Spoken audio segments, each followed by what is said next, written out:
let's start. I'm Chantal. I'm the co-founder of Meta Society. Let's start with you, Luca. You're the Web3 studio lead of Skoda Auto. Tan, who is the managing director of Jung von Matt NERD. And maybe you want to introduce yourself. I think you can do that better than I do. Yeah, so thank you, Chantal. So first of all, I'm very happy to be here again. I already joined the DMEXCO last year. And yeah, my name is Tan.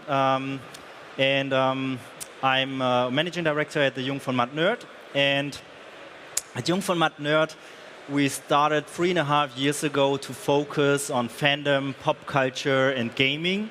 So we do a lot of collaborations between brands and gaming communities, like the Pokemon Company, Mini, Super Mario, and Haribo, for example. And my department is called Alfred. Alfred is the butler of Batman. And I started with Alfred this year in January. So after the whole NFT hype, we were discussing a lot. And the intention I founded that company together with Jung von Matt was because I wanted to do a lot of smart contracts and NFT projects.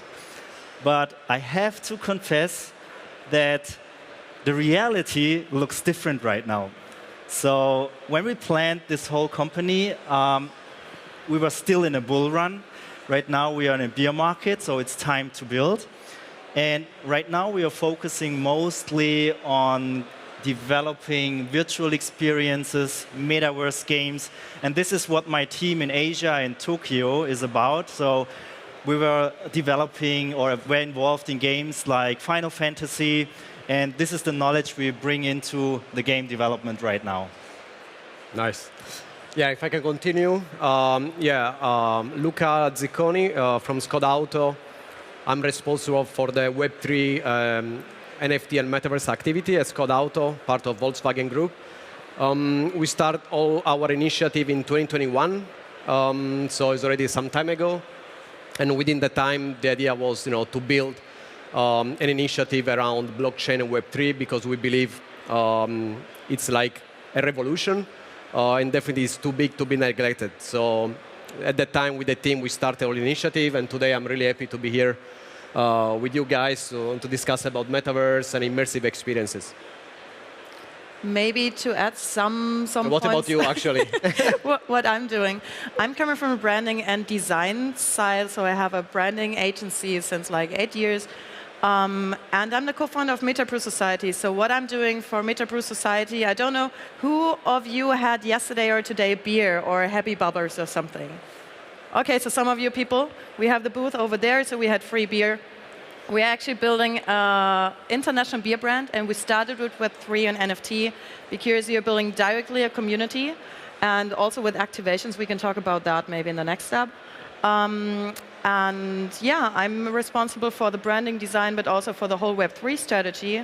So maybe it would be, for me, super interesting. I asked you that already, but why did Skoda Auto started with like a metaverse? Because especially for a corporate, you can choose between some other activations, NFTs, skip the whole Web3 part or the metaverse. Well, actually, the community was always asking when Lambo. So, at some point we say, OK, let's see when Skoda. So the topic for us, Web3, NFT, and Metaverse, is one topic. And therefore, we started the initiative all together. And in general, the Metaverse, we see it as a more immersive customer experience. And as department, we are responsible for a customer journey. So we provide the strategy, and we build digital tools. And definitely the metaverse and the gaming will be a big thing in the future, or it's actually starting to be already a big thing today. So we wanted to start as soon as possible to also be definitely ahead of the competition, learn a lot. So yeah, that was the reason why we started. So we are really believing in this new way of engaging customers and fans. So that was actually the reason. So can I ask you a question in between? Because right now we are discussing a lot with brands and customers about which platform to take when choosing to build a virtual experience. So which platform did you choose and why? So this is actually a good question because it's always tricky in the beginning to choose where you want to be. So of course, after doing quite deep research on the existing platform. It means Roblox, Fortnite, spatial. Then we were checking what could fit our idea, which was more like still building an immersive experiences, but connected with Web3. And if you think about how many platforms can provide this, or you go full decentralized, like Decentraland, or you go full centralized, like Roblox. So we decided to have a way in the middle, and we chose a platform called Nemesis, which is not really big, but still allow us to really build whatever you want. It's very customizable. And as well, you can connect your wallet, so you can mint NFT, you can collect POAPs. And that's the idea, actually, why we choose this platform. Cool. Okay, maybe we can talk a bit about marketing, because of course you're not just doing it for the sake of it, but like how does games and gamification really change the way of marketing strategies and what we can do with it? Maybe, I know you have a lot to say about that topic. Yeah. I mean, our topic today is the next generation of gaming, and I thought a lot about that headline. And I was asking myself, are we really talking about a next generation of gaming? Or are we just looking deeper into the whole gaming world, which exists since ages already? Like with games, you do a lot to increase the retention rates, right? To bring people back. You all know daily quests, grinding in these games. So you play them a lot to reach something, like getting some rewards. I mean, the best example is World of Warcraft. I mean, the most of you know that game. They first launched in 2004, and it's already 20 years, and people are still playing it, streaming it on Twitch, because they get rewarded with so many things. I remember a time, so I was also a World of Warcraft player before, and I had to grind like 200 hours to get a special dragon in the Pandaria world. And of course you did it. I did it, but I didn't reach it. And these are things, so when we look back to 2021, there was the hype time about NFTs, Bored Apes, so many projects coming up. So I was involved in so many projects, like Bored Apes, I was breeding horses, NFT horses, and I experienced a lot. And in that hype time, Meta came up, so they renamed their brand from Facebook to Meta. We were talking a lot about Decentraland, Sandbox. We were buying land for like 20,000 euro, which is just an NFT where you can build something on it, Decentraland, for example. And this is just a small land as an NFT. So the hype started, and that was the time when I feel a lot of brands were thinking about, okay, we need to jump on that hype train. And then they first started with some showrooms without gamification. And I always thought like, hey, this is a kind of waste of money if you create something where people just join like one time, but don't come back again. You need to do something to increase retention rate, like gamified aspects, implementing them into the games. And that is why we have to look at game companies. What did they do in the past? And I believe the leftover out of 2021, I mean, there was a hype. We're still talking about PFPs. My personal opinion is we won't reach that time again. I mean, Bored Apes, you may remember, they were like 150 Ethereum, 500,000, the cheapest ape you can get. We won't reach that time again, but brands used 2021 to more understand how they can build communities, how they enter metaverse, and that was the time when they started changing strategies, thinking about, okay, how can we implement gamified aspects into our products? How can we build community on a kind of another way? And that, I believe, is one of the learnings and leftover for 2023. Because my experience is now at Jung von Matt, a lot of companies approaching us, asking us to build worlds, to help them building communities, and implementing gamified aspects into their marketing strategies. I mean, especially when you think about communities, we're always talking about communities, but a lot of times it's like when brands try to talk about communities, they have like just an audience and just like doing a monologue and not a dialogue. But the cool thing about communities is that you start not from the point that someone is a customer and just buys something. You really integrate them somehow in being a brand ambassador, to be like really a fan of the brand. You get a lot of tangible feedback to really implement in your business. This is what we do with MetaBrew, for example, that we get from we start in Web3, so we have NFT holders. We get a lot of feedback from them, what they like, what kind of beer they like. We do activations. They're going out as brand ambassadors, and I think that is something why we should go that step as brands to build communities, because it's great to make the people connect with your brand and not just buy a product. And a way we can do it is with activations, with gamifications and all of that. Yeah, maybe if I can build on this, that's actually quite true, because right now, as a brand, the only way to, let's say, target online your customer is using social media. And we know that some of them, they're not really the best way to engage and build communities. And therefore, I think the experience from 2021 of the NFT world can teach us a lot on this. And so the brands is really important to understand how you really can build the truly community, that they care about the brand, they want to be engaged, they want to get rewards from the brand. And the idea of the online and virtual space is quite helping a lot, because you don't need to build physical items, which is sometimes difficult to do. And in your case also, is a nice way how to bridge the virtual space and the physical one with the NFTs, and then related with the physical cans in your case. So definitely it's really interesting, and we see more and more brands actually, especially fashion brand, exploring this space. Yeah, I mean there are still a lot of brands trying it out, testing different approaches in Roblox, Fortnite, spatial, to check what is successful. So right now I can also feel we are more and more talking about tracking of KPIs. I mean, in Web 2, when we create a website, there are different indicators brands use, like how long is someone on the website till it's a qualified user. And I mean, if you play a game or if you use gamified aspects in an app, people more and more have a deeper look into the brand, and they can reach something. So maybe a market example. So 3 weeks ago, I was buying an action cam. Maybe some of you know GoPro. I got an old GoPro last year already, but I don't know that much about accessories, what I can buy, or anything else. And I'm a guy, I'm not reading any manuals. I just try it out. So I just bought a camera from a Chinese company now called, so no advice to buy, Insta360. And this is a camera you can record videos 360 degrees. And I had to download an app and register my name and create a profile.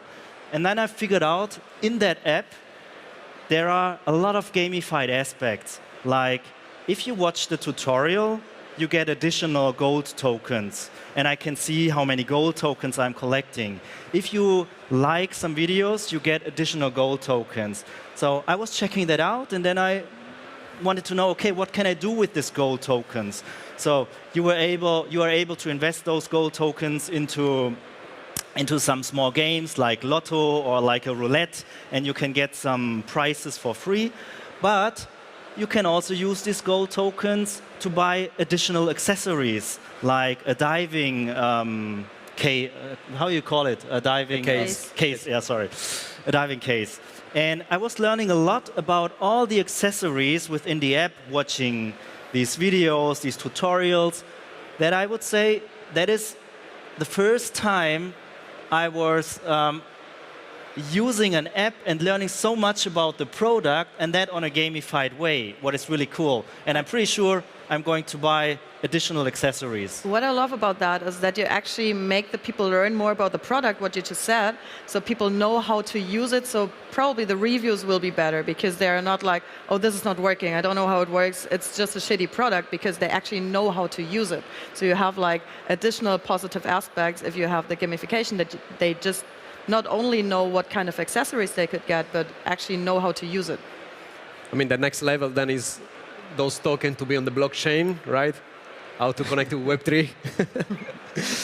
Yeah, I mean, I think we did something similar at Skoda when there was Tour de France, the cycling competition. We actually create an experience in the metaverse where the people were able to create their avatar, cycling in the metaverse, and then as a reward, there was actually physical items, which means like accessories, merchandise for the cycling. So it's something similar of your example. So using like the online experiences to also provide a physical reward. And I think this, especially about events, sponsoring, tutorials, is quite good to make sure that the customers, fans, keep coming back because it knows that if interact with you, you also get back something. Yeah.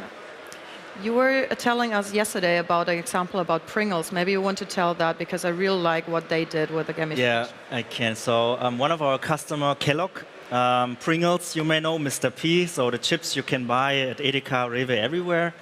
So we started a project with them, and it all started with the idea of claiming POAPs at Edeka, all the supermarkets. So there were some things, some troubles we had, so we changed the whole concept a little bit, and we just announced, I think it was the beginning of this week, that mid of October, we were creating a game for Pringles. It's a kind of Flappy Bird game people can play. And the strategy behind that was to bring people onto the shelf. So we call it a drive-to-shelf game. Means when you go into Edeka, starting from mid of October, you will see some advertisement, you will see a QR code. And with that QR code, you can scan it and you can download the game. And every time you come there, you can claim additional lives to play that game. The more you come there, the more games, the more lives you get to play it. And then we have some high scores, so you're able, if you're good in the game, you can hopefully reach place 1. And there are really cool prizes in place people can claim. And that's one of the strategies to bring the people onto to the shelves, to get more in touch with the game. And then, of course, if you don't have the time to go there, you can still play it. But you may remember a lot of games, if you want to play them, you have to wait several times, like 30 minutes or an hour to get more lives. But if you are at the supermarket, scan it, you can get more lives and play it more often. So you have a big advantage versus other players. Maybe I think it's very interesting because going to the supermarket and purchase goods is kind of a repetitive thing, and usually there is not really big fan of it, right? And this is actually how the brands can introduce even in the in-store activities, the gamification, and make sure that their customer are also enjoying the purchasing and maybe also make sure that they come back, right? Yeah, that's the logic. Exactly. So increasing the retention rate. And this is something the gaming industry is doing since years already. So this is why I say next generation of gaming. Is it really next generation? I don't believe it. We're just looking at mechanics, deeper at mechanics, which are already existing since a long time. I mean, at the end, it's also like that to just give the people a good feeling when they're interacting with the brand. And of course, if you get like rewarded by interacting, playing at the shelf, doing something with, I don't know, using Duolingo, for example, if you use it more often, you get like rewards, you get like, it's just the gamified aspect of learning. You give the people a good feeling to come back, or to, if they're standing in front of the shelf and maybe see Pringles and see, I don't know, Cheeto chips or whatever, they probably maybe will go more to that product because they had a good feeling at the beginning or before, or just like some month ago. It doesn't have to be at the same time they're playing. Yeah. So this is something super important for brands, I think. I mean, Duolingo is for me always the example I also take. Duolingo, I hope you all know Duolingo. It's an app where you can learn on a playful way a new language, learning vocabularies, and they really do it on a really cool way. So there are leaderboards, seasons, and the most important thing is you have a daily streak. That means if you learn at least 3 minutes a day, you get an additional daily streak. And I'm doing this every day, and I don't want to lose my daily streak. And I was in a club in Asia, and then it was 11 p.m. already. And then I got my notification like, hey, you shouldn't lose your daily streak. Do your daily learning. And so I was going under the table and doing my session. But this is a playful way. They always get me back. And it's becoming a habit. There are so many things company can implement on such a gamified way into their marketing strategies. And I think it's more and more common. Exactly what you said. This is all coming from the gaming industry, which already apply for ages. So this actually is quite good to see. Because, you know, as you mentioned, World of Warcraft, right? Those games, actually, they were the first, let's say, sort of metaverses, because you can actually spend so much time there, you can make friends, you can create your digital identity for years, right? So, and right now we are just realizing that, well, gaming industry is doing this already decades, why we don't use it? So the brands actually finally realize that there is a huge potential to, you know, increase engagement, fan, and at some point also revenues, right? Yeah. Because that's also what brands are looking for. Cool. I think we're coming slowly to an end. That's why I would love to end this really nice panel talk. I really enjoyed to talk with you guys about the topic. With some advice or tips maybe for the audience, if it's about what could be like the first step or a good example or research, whatever you want to talk about. Maybe I can, maybe, I mean, you know, in the corporate world, sometimes it's difficult to start a project. You know, you need to spend a lot of times in meetings, convincing all the level of the management. And at the end, you spend a year trying to build something. But in this really fast-moving space, you cannot spend so much time in that. So my recommendation is what we have done actually is like try to define latest a year plan and try to go live as soon as possible, because once you are live, then you learn a lot. So actually, that's my big advice to anyone.